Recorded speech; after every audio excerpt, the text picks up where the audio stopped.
السلام علیکم ورحمت الله وبرکاته. قدرمنو لیدونکو، الله تعالی دې وکړي راته چې روغ جوړ او خوشحاله به یاستئ. ملګرو، زه نن تاسو درښیمه که ستاسو د موبایل بیټرۍ زر ختمیږي یا ډېر زر چارج وهي، نو هر وخت چارجېدونه به خلاص یاست. نو ویډیو تر پایه وګورئ، ویډیو در سره خامخا لایک کړئ. نو یو اپلیکیشن دی، د دې اپلیکیشن لینک به زه ملګرو تاسو په ډسکرپشن کې درکړم. تاسو کولی شئ چې ډسکرپشن په اسانۍ سره انسټال کړئ. نو تاسو به صرف ملګرو 2 سیټینګه پکې وکړئ. په ذمهواري سره به ستاسو د موبایل چارج کم وهي. نو ملګرو، زه د ویډیو په طرف د ویډیو شروع کېدو نه مخکې تاسو څخه هیله کوم چې ټیکنیکل محمدي چینل سبسکرایب کړئ، په خوا کې ورسره د گهنټۍ نشان هم ووهئ، تر څو راتلونکي ویډیوګانې زما په وخت تاسو در ورسیږي.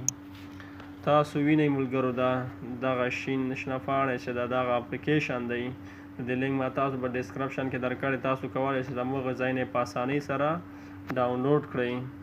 نو د باندې به تاسو کلیک وکړئ، نیکسټ به اوکې کړئ. نو کله چې دلته نیکسټ اوکې کړئ، دا لومړی اپشن مای ډیوایس از ناٹ روټیډ، نو تاسو به په دې مای ډیوایس از ناٹ روټیډ باندې کلیک وکړئ. بیا به نیکسټ ووهئ، بیا به دا فینیشډ سي، خلاص به سي. یو سیټینګ خو ملګرو همدا سو. اوس راځو بل هغه ته چې دغه علامې ګورئ ملګرو، دا شنې علامې چې دي، نو دغه چې تاسو په موبایل کې فعاله وي، نو تاسو چې کوم اپلیکیشن نه استفاده نه کوئ، نو هغه تاسو دلته بند کړئ. له موبایل د بیکګراونډ یې بند کړئ چې ستاسو موبایل چارج زر ونه وهي. نو زه راځم ملګرو، ایمو بندومه. دا ایمو باندې به کلیک وکړئ، ټیک مار علامه وینئ، تاسو دا ټیک مار به ووهئ. چې کله مو ټیک مار ووهئ، بیا به تاسو دا ایمو ووهئ. دلته دغه 3 سر په سر خطونه ملګرو تاسو وینئ، دا خط باندې به کلیک وکړئ. چې کله مو په دې باندې کلیک وکړئ، دا ضروري ده ملګرو، تاسو باید په دې ځای کلیک وکړئ. نو را باسئ دا لاندې بیکګراونډ فری ته، دغه ځای باندې به کلیک وکړئ. چې کله مو دلته کلیک وکړ، نو دا به ستاسو له بیکګراونډه لرې شي، نو چارج به دا نه وهي. او که غواړئ ملګرو چې نور هم همدا رقم اپلیکیشنان بند کړئ، لاک کړئ چې په سیسټم کې ونه چلیږي، یعنې چارج نه وي، نو تاسو دلته د جمع نشان ګورئ، دغه باندې به تاسو دلته کلیک وکړئ. چې کله مو دلته کلیک وکړئ، بیا به هماغسې طریقه اجرا کړئ.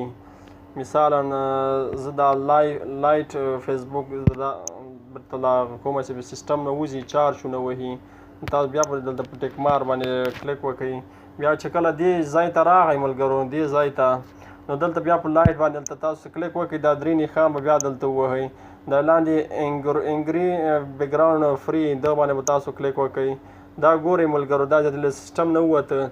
په دغه طریقه تاسو کولی شئ چې د موبایل بیټرۍ یو ورځ نه 2 ورځو ته واړوئ. مثالا چارج زیات سي، دا کار تاسو په خپل موبایل کې وکړئ، انشاءالله تعالی تاسو به بیا نتیجه وګورئ چې 100% صحیح ده. نو دا ملګرو د نن ورځې ویډیو، که ویډیو مو خوښه شوې لایک یې کړئ. کومه پوښتنه لرئ په کمنټ کې راته ولیکئ. نور مو وخت نه نیسم. الله پامان.